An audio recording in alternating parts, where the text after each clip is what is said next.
Family, welcome to BattleOnline.com, your one-stop shop for the hottest hip-hop edutainment. Bringing you the dopest no-limit interviews, hip-hop legends, reviews, views, news, and more. So if you haven't already, don't forget to like, share, subscribe, and hit that notification bell to be updated on new drops and content.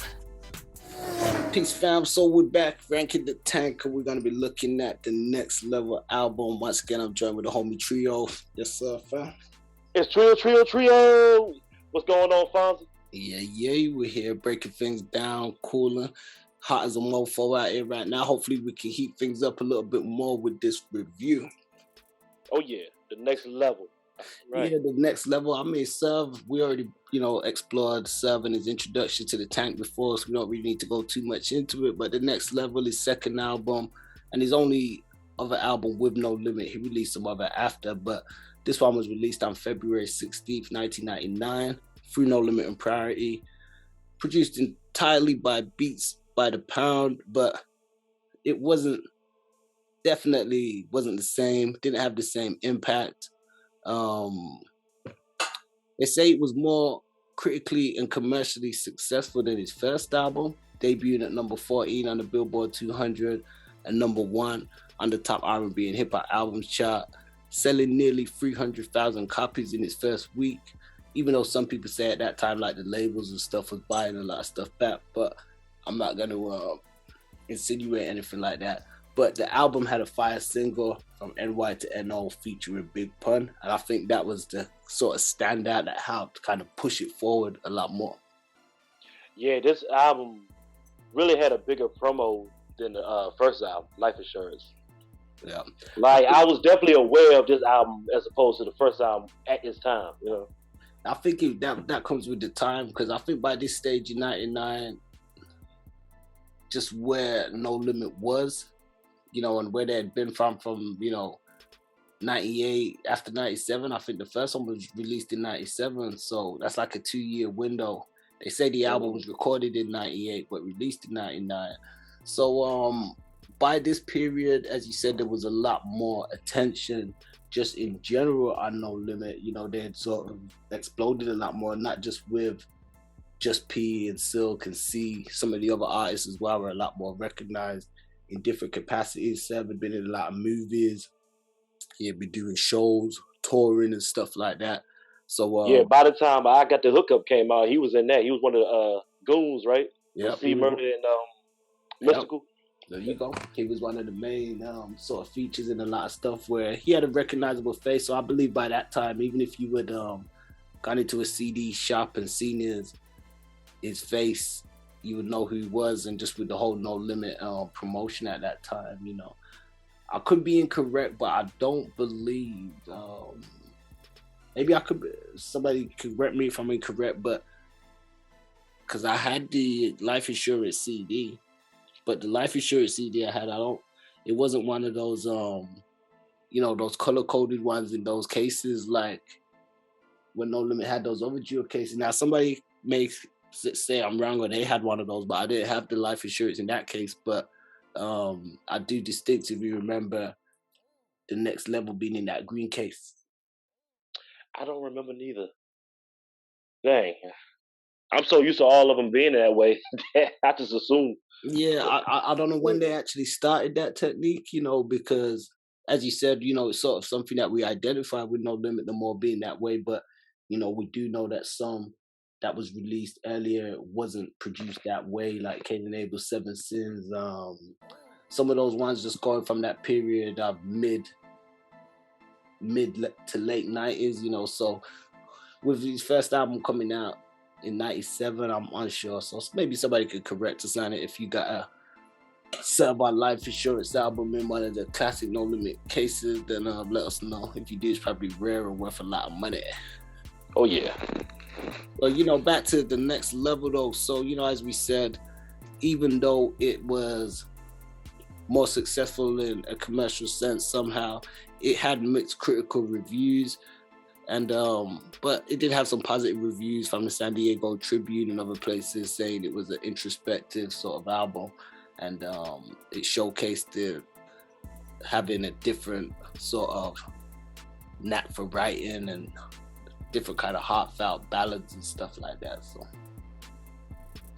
Yeah, this album, I would say Life Assured was a gutter ride out album, but this album was more rowdy. Like, it was definitely a lot of more, makes you want to bounce around hype songs, which is a good thing, which was a plus to the album. So this album had more of a mainstream, more appeal, kind of more of like a pre-crunk, you know what I'm saying, before that became a thing to the mainstream. Yeah, I can see that. And I think, one of the things was this one, I'd say Serv he was spelling a lot more on this album. Like, he went through, as we said before, with the different stages he kind of went through as an artist. On some tracks, he started doing the thing where he started spelling a lot. I don't know, some people dug it, some people did it, and some people said, oh, he's spelling too much on this. But, he got to a point where, that was Serv-On. I'm a soldier that spell everything out, because everybody had to do something to kind of make themselves more different as well, even to the fans of the audience. That's something that he did. So I think with this album, he kind of helped shape his identity a lot more just as a solo artist, even though it was stacked with features just as much as his first album was. It wasn't the same magnitude of features in one aspect. It didn't have I don't think it had a single Master P feature, which was rare. And I did not catch that. But it wasn't that noticeable, I was gonna say, where especially the P being the Colonel at the tank, it was noticeable in a sense, but it didn't, it didn't feel like it missed that much, because Serv was able by this point, I guess, to step up himself more, he'd grow more as an artist and just in his rank, I guess, within the tank. And just like that, it kicked off with Tank Nigga, which we questioned before if the other one could be classed as a soldier sound, but this one definitely got to be classed as a soldier sound. This features C Murder, Fiend, Kane the Neighbor, Lil Soldiers, Mia X, Big Ed, and Mac, even Lil Soldiers. I got a note, went hard on this as well, and they stood out, yes, the Lil Soldiers, because all every soldier song, is all these dudes, and what usually stands out is Mia X because she's a girl. Facts. But the fact you had these little kids come in, it's like, hold on, it was like, well, okay, all right. Yeah, and Piece of Short Circuit, Freedom, was in the background. I remember, I'm a soldier, camouflage my repertoire, such a war who at the end of yeah, better do with that. Come on. The ad-libs, all that stuff was raw, Right, and the whole day on against Fiend and C Murder and Big Ed, come on, like, you gotta give it a little props, man. Yeah, that's a fact, man. So yeah, but now Tank Nigga is like definitely one of the ones on there. Well, yep. And Fiend definitely set the hook off with that album. Fiend killed it, man. Fiend smashed it. Serv, like I said, I think at this level of the game, even them calling it the next level, because when you think about Serv, shout out to Freedom, because he said this a lot.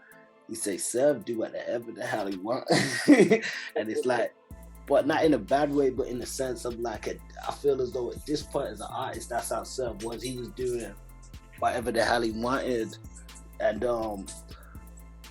whether it worked for him in at the time, because some had some stuff to say, like some critics would say, okay, well, he was being lazy with lyrics or stuff like that, but others would say, nah, he went harder. When he kicked off that technique, even just his verse when he kicked that off, he just saying whatever the hell he wants. You think I'm gonna kick your dog? Fuck your dog, you gonna cry about it? Like the stuff that he would say. Serv just like say he whatever the hell he wants, but it worked, Like he just his style drastically changed. So it's kind of one of those. If it's not for you, it's not for you.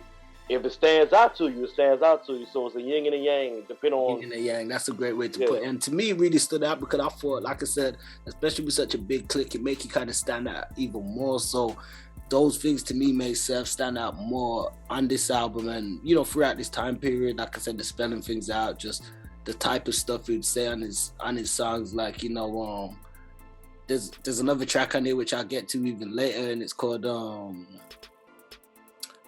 One, Two, Three, and he kills it. And he got a line of they say, "Oh, you think you're the man of your house? Ask your wife about me, better you ask your son."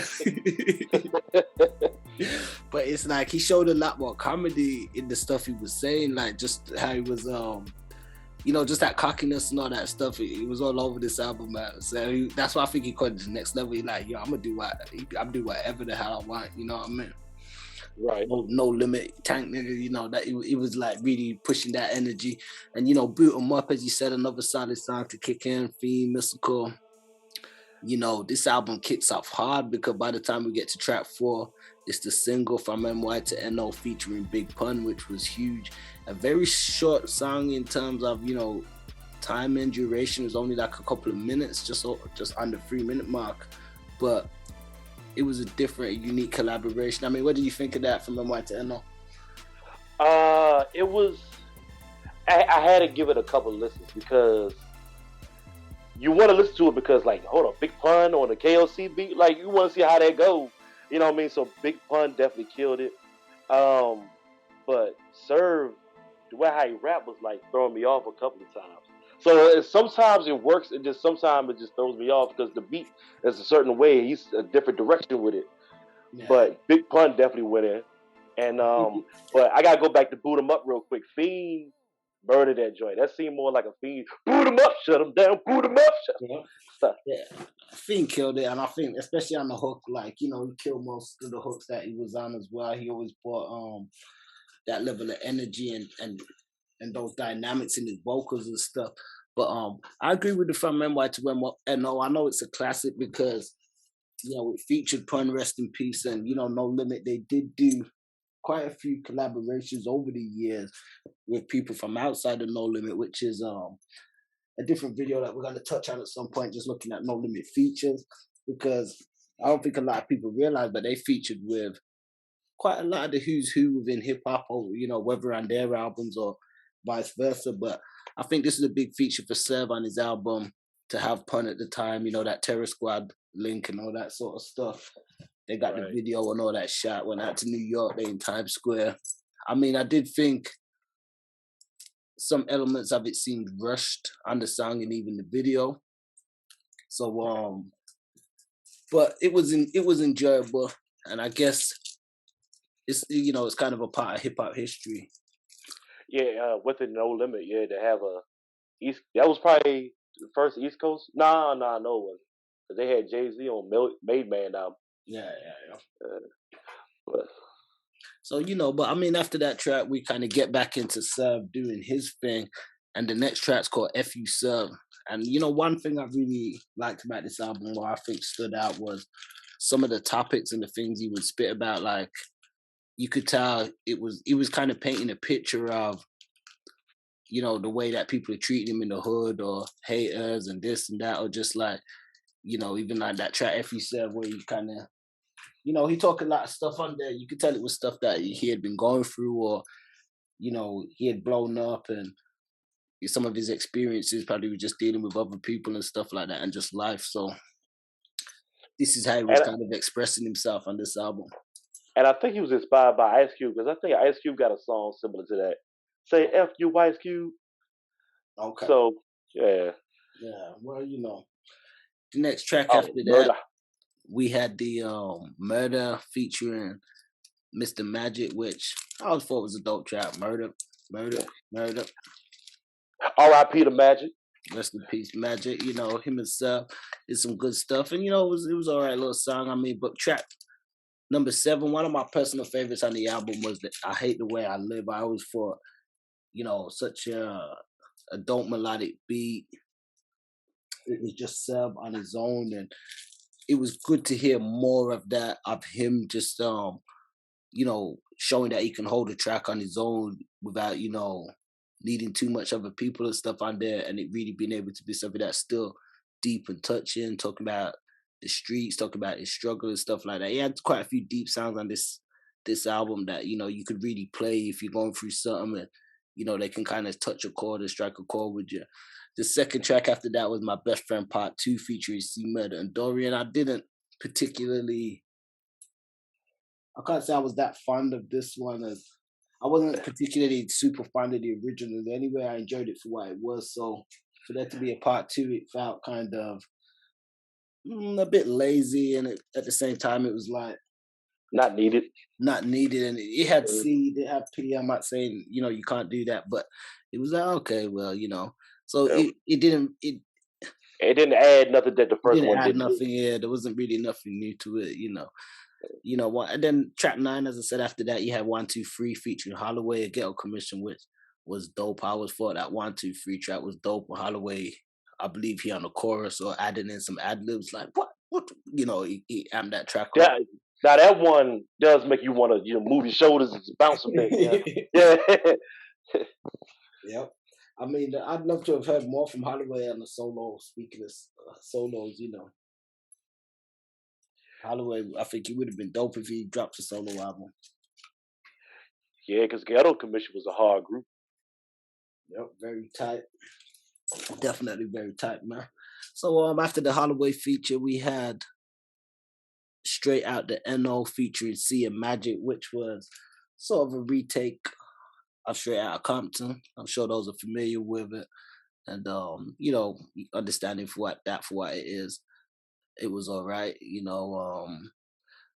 Serv, once again, he had the little straight out of Uptown, the right motherfucking name Serv, better believe what you heard.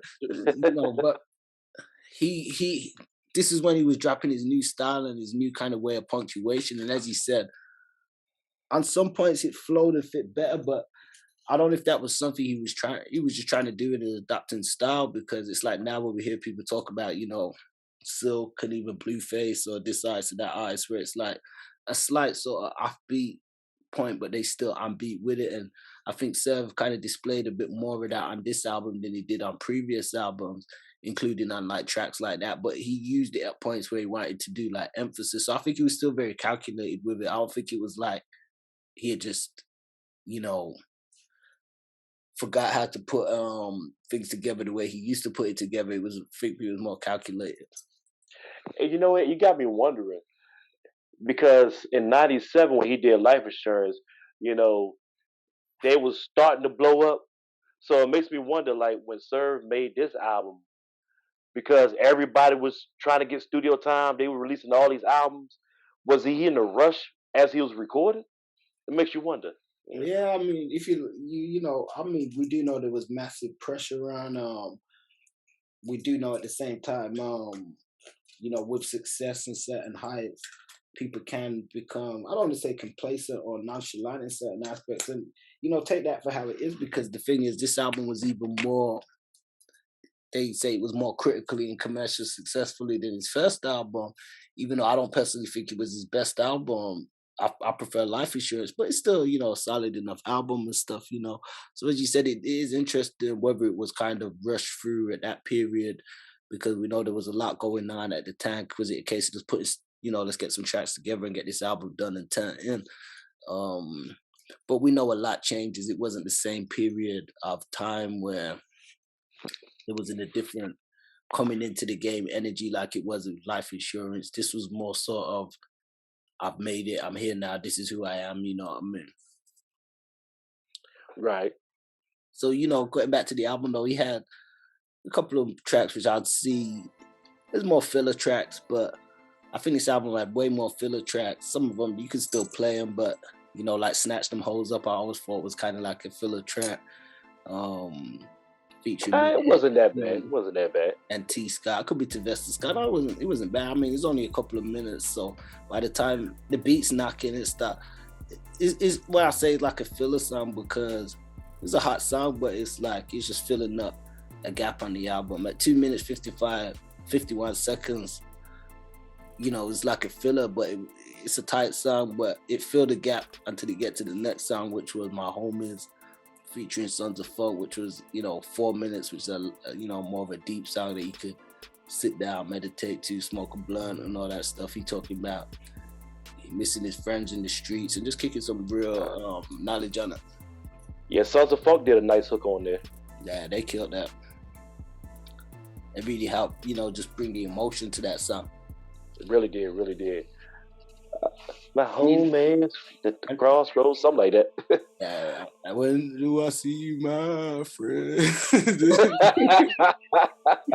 Then, the next track after that was "This Is For My Niggas," which featured Ghetto Commission, which I always thought was a dope song as well. I think, was that Doliola from Ghetto Commission singing on the hook. He laced that hook, and then you had the Ghetto Commission lacing their verses as well. I always thought that was another solid track.